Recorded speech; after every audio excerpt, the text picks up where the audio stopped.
All right, let's talk about something that's super critical, but honestly often gets overlooked. Securing your data storage on AWS. It's a huge deal, so let's dive right in. Think about that for a second. It's kind of a scary question, right? And the really unfortunate answer is yes, absolutely. Just one single unchecked box, one little policy you forget about, and boom, you could be looking at a massive data breach. So, getting these configurations right, it's not just a nice to have, it's everything. Okay, so for today, I want you to put on your security architect hat. Imagine this, a new project just landed on your desk. It's almost ready to go live, but it needs your final sign-off first. Your mission is to hunt down those hidden vulnerabilities before they turn into a nightmare. Ready? Let's get this review started.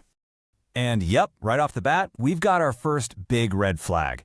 This is probably one of the most common and honestly, one of the most dangerous mistakes you can make in AWS. They've basically set up an S3 bucket to be a public file cabinet.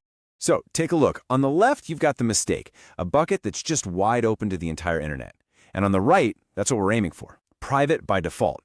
Now the fix itself might look pretty simple, but don't let that fool you. The security impact here is absolutely massive. We're talking the difference between a lockdown vault and just leaving the door wide open.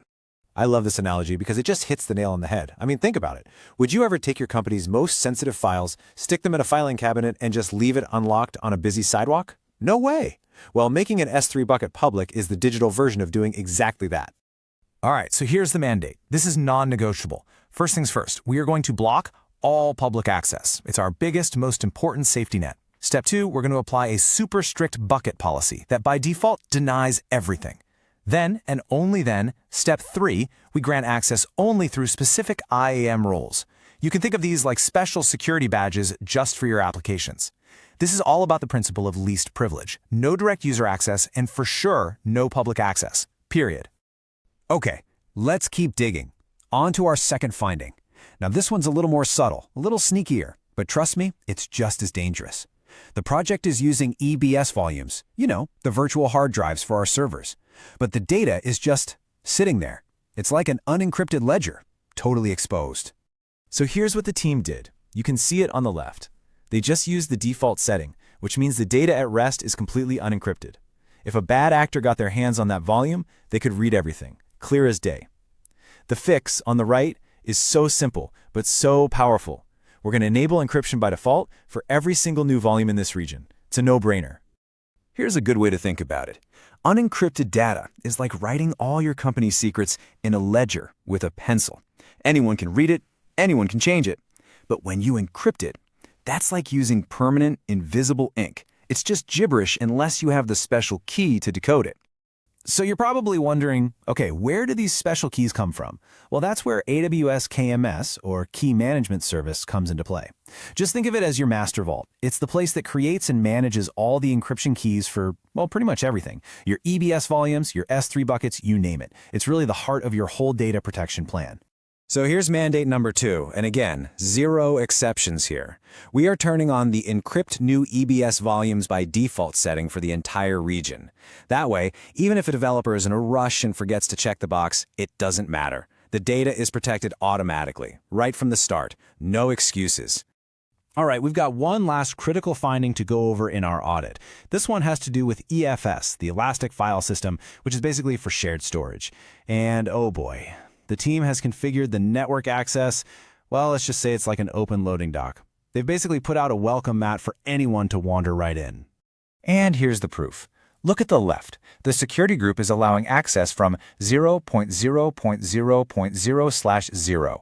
If you're not a network person, that weird string of numbers basically means, hey, everyone on the internet, come on in. It's insane. The fix you see on the right locks that door completely. It only allows connections from the specific security group our app servers are in. That's it. And that loading dock analogy is just perfect. We're not talking about leaving a small window unlocked here. This is like leaving the giant main floor loading dock door wide open all night long. You're just inviting someone to drive a truck right in and take whatever they want. It exposes the entire shared file system to the world, making it a huge, glowing target. So the EFS mandate is simple and direct. Step 1, we kill that dangerous all-access rule immediately. Gone. Step 2, we restrict access so that the file system can only be reached from inside our own private network, our VPC. And for good measure, step 3, we're adding another layer of defense with strict network access control lists. Think of it as a firewall for the whole network. Okay, we've done it. We've locked the public file cabinet, we've encrypted the company ledger, and we've slammed the loading dock door shut.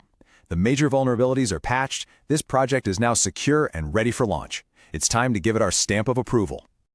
But our job as an architect isn't just putting out fires on one project. It's about making sure these fires never start in the first place. It's about setting the standard.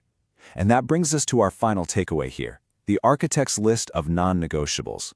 So let's just quickly run through these core rules. First, you always enforce block public access on S3 buckets, no exceptions.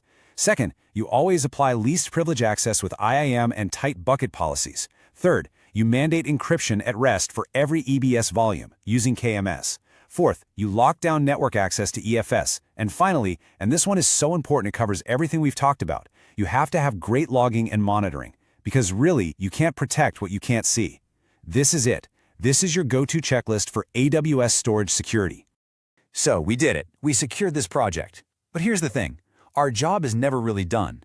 The threat landscape is changing constantly. Security isn't some finish line you cross. It's a process. It's about being vigilant, always adapting. So the real question isn't just, hey, is our storage secure today? The real question is, what are we doing to get ready for the threats that are coming tomorrow?